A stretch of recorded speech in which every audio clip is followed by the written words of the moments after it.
Hi, welcome to Teach Lab with Mr. Simons. And in this video, I want to talk about what might be the most important question that a teacher can ask a student in the context of a classroom and in trying to promote thinking, engagement, and understanding. And that question is, what makes you say that? It's a relatively simple question on the face of it, but I think that it is really instrumental in getting students to stop, in getting them to not just kind of say the next thing that's going to pop in their head, but to try and reflect a little bit on the thinking behind their responses. And it's been a really important step for me in trying to encourage student thinking in the classroom. As a little bit of background, I once had a lesson observation, and so the person observing my lesson didn't have a particular focus, so I hadn't been sort of very clear on what I wanted them to look at. And so what they decided to do was to just write down all of the questions that I asked verbatim over this whole sort of 50-minute lesson. And what the observer found, which was really confronting to me, is that I asked something like 4 questions a minute, and there was very scattergun, lots of sort of short, closed questions, very quick, not giving students a time to really engage with anything, and actually leaving everyone feeling pretty exhausted. As I read through all of the questions that he wrote down, and he said that he stopped after, sort of like half an hour or something, that it was clear to me I was asking the wrong type of questions in terms of the student experience and also in terms of my own energy levels. So what I tried to do was to calm down a little bit, to really focus on asking fewer questions but better questions in class.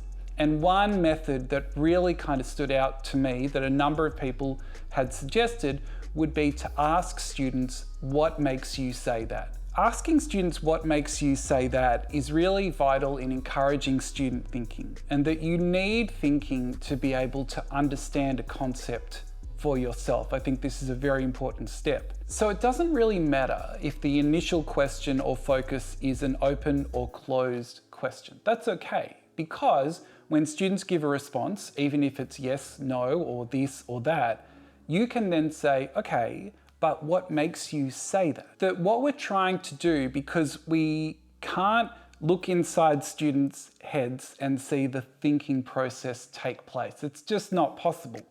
We can try and see the outcome of the thinking in a way in terms of student results from tasks, but that's still relatively imperfect. What we're trying to do is to get in that moment and to really try and understand what students are thinking and what their thought process is. And really that kind of question of saying, what makes you say that, is probing the student thought process. So for me, it's not a huge deal whether students are getting the right or wrong answer in a conventional sense when they answer a question in class. What is more important to me is what is their process, because they're going to be given a whole bunch of questions over the schooling career, a lot that they won't have seen or necessarily experienced, and they have to engage with that. So it's not thinking about, no, that's the wrong answer, or yes, that's the right answer. It's saying, well, what makes you say that? Essentially saying, how did you come up with that?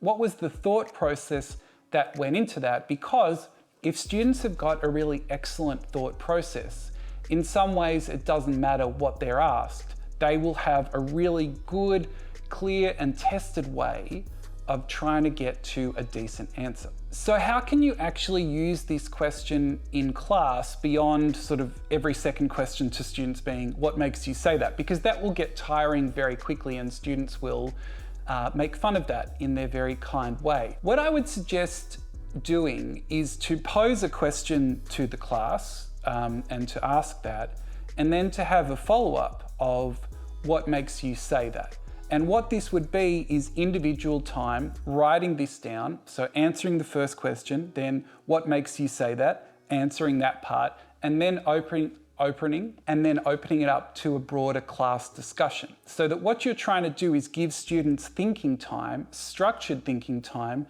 in what can be a very busy, noisy, chaotic classroom if it mirrors my classroom, And you are asking them to not just come up with the answer, but to show their work, to show their thinking. And that's the kind of way that I like to do that, because when we're doing a class discussion and you continually ask what makes you say that yes, students can grow tired of that, but if it becomes a pattern, a structure of how you engage with questions, rather than saying provide your reasons or show your work, you are giving a very direct instruction of what makes you say that. So if we think about an example, and we'll take something from the history classroom, what we could say is maybe you're posing the question to students, what was the most important cause of World War I? That all of those kind of designated causes that exist there that are put together by historians, which one was the real kind of trigger for World War I to kick off? And so students may be like, okay, it's this one factor,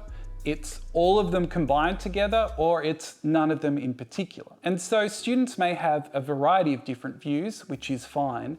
What I'm more interested in is, why did you come to that view? So if a student says that actually it's all of the factors together, none of them individually had the power to start the war, there is an opportunity to say, okay, what makes you say that? What is your thought process that has led you to this conclusion? Is it historically sound, or are there some gaps there that we need to correct? Hopefully this was helpful. I find this as a very useful tool in the classroom. I use it very frequently. I do try and vary the language a little bit so it doesn't seem like the same question over and over again, but I think that with some practice you can find how you feel comfortable with it. Okay, any questions? Just put them in the comments, and thank you very much for watching.